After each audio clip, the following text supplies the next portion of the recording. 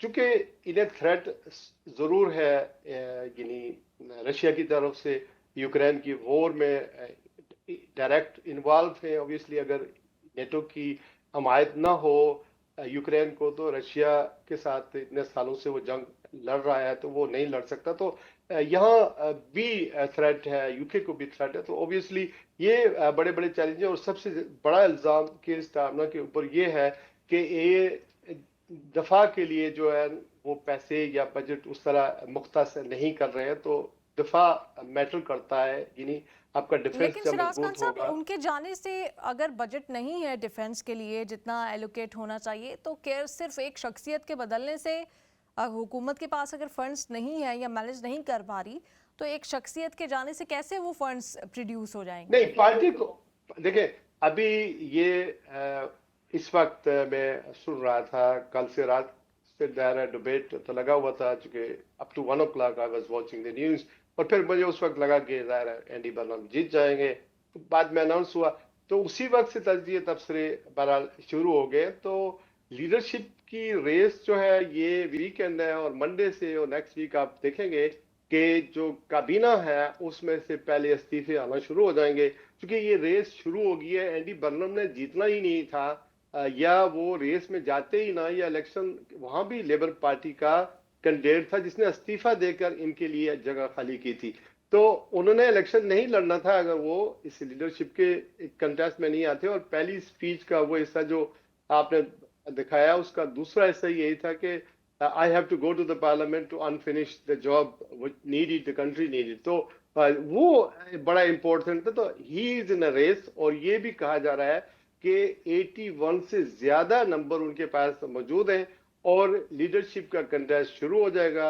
And मैं नहीं देखता हूं कि लेबर पार्टी के पास और कोई चॉइस है एडी बर्नम की के अलावा।